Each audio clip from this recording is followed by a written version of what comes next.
Please go subscribe to the Rumble channel for Franchise Sports TV under the name FSTV22. Now, I'm using that Rumble channel for any purposes of me getting kicked off YouTube and also for more of my spicier joints. It's free as well. I have the freedom to say whatever I want to say as well. So go subscribe to FSTV22. That is Franchise Sports TV 22 on Rumble. So hours before Klay Thompson's return to Chase Center to play the Golden State Warriors, the former Golden State Warrior, now Dallas Maverick, had something very interesting to say during his free agency process this past July. We all know many teams, well, there was a couple of teams that was in line for Klay to go to. I know one was, it was a lot of them. One was Philadelphia. One might have been, I think, the Clippers. Mavericks. I know some people try to say the Bucks should be trying to get Klay, but that didn't happen.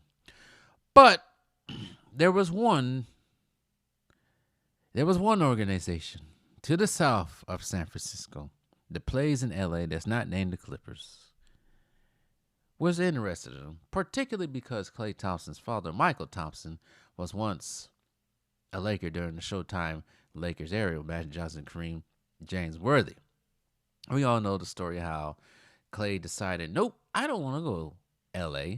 I'm going to go to Dallas, partially because they look like a up-and-coming team, a younger team, and they just went to the finals, of course, and Texas is tax-free. Why would I go to L.A. where I could live cheaper in Dallas when L.A. is expensive as hell? And also, why would...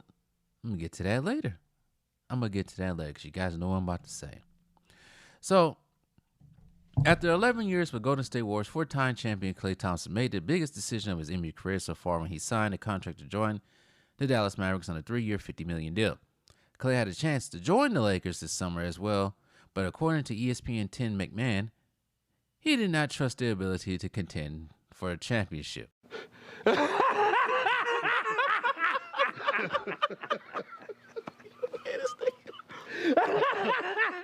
Thompson chose the Mavericks over the Los Angeles Lakers, who recruited him in free agency because he believed Dallas provided him the best chance to pursue a fifth ring, wrote McMahon. He believed he could be the missing player after the Mavs, fresh off their 5-game finals loss to the Boston Celtics, promised him a starting spot. He created the opportunity to prove that at 34 years old, with 2 major injuries on his medical record, he could still play a major role in a contender. Even at 34 years old. Why did he act like 34 is old? Sorry, I am 34. Klay Thompson began the summer as one of the league's most valuable free agents since his ascension to stardom in 2015. Klay has been known as one of the best shooters in basketball and got the hard work to prove as a 5-time All-Star, 4-time champion, 2-time All-NBA player. His career numbers stand at 19.5 points a game, 3.5 rebounds, 2 assists on shooting 35% from 3. This past summer, most experts returned. Yeah, the Golden State. Yeah, we get it, but it didn't happen. Despite Thompson's recent struggles and extensive injury history, he has a popular free agent target this summer. He was approached by various teams. Yeah, I went through that already. I definitely went through that. It's unknown what the Lakers' offer actually was, but it's unlikely that any offer would have been enough to lure him away from the Mavericks. For Thompson, the Lakers were still somewhat unstable following a highly disappointing season and a debacle with Darvin Ham in the summer, not to mention that LeBron L'Apocalypse James, who turned 40 next month, is overdue for a physical major. No. We ain't going to sit here. Well, for the sake of this video, I'm going to say it. Let me repeat that line again. That's not to mention that L'Apocalypse, who turns 40 next month, is overdue for a major physical decline. Yeah, I'm pausing there. I'm looking sideways at this article because we all know what's really going on with that. In comparison, the Mavericks were fresh off the finals and got Luka, Kyrie, and an elite cast of veteran role players, including Daniel Gafford, Spencer Dinwiddie, and Derek Lively II. The Mavericks, who haven't won a title since 2011, are very much a team on the rise, and Thompson understandably assumed that he could help and elevate the franchise to another level in the West. And they talk about, of course, this season has not played out for Thompson. With he's struggling on the court, 13.8 per game, 41% shooting. The Mavericks have been mediocre at best, 5-5 record through 10 games, now 5-6. They say the Lakers haven't fared much better this season, but it's no secret that they're on a trade market look for talent. That's pretty much the end of the article. All right, let me get down to the nitty gritty. What I really want to say. We all know what the elephant in the room is, right? We all know why Klay Thompson didn't want to go to play on the Lakers, other than probably thinking financial-wise, living there. We all know why he did not want to go play with the Lakers. It's LeBron. We already know. It's LeBron. When the tough gets tough, and I talked about this in the previous video with CJ Stroud and his accountability, taking accountability.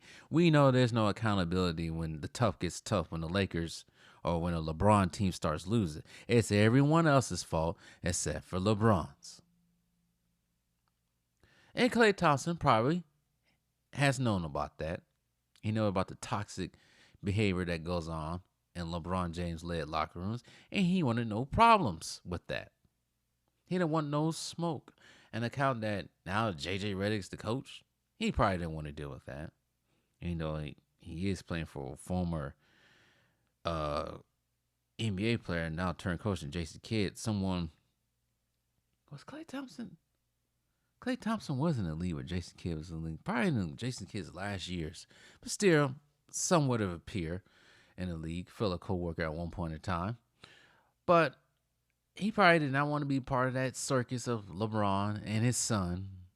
And then dealing with J.J. Redick. And then once, like I said before, the tough gets tough. He didn't want to become the scapegoat. Had the possibility to become a scapegoat. So he said, after all this ain't the same Lakers that my dad once played on, that Kobe once played on. I'm going to go to Dallas. So I don't blame him. And I think we said this before when the decision was made. When he signed with Dallas, he probably did not want to deal with that at all. So I don't blame him. Who blames him? He didn't want that smoke, unnecessary smoke. And that's why the Lakers can't sign nobody. That's why everybody, Paul George, Klay Thompson,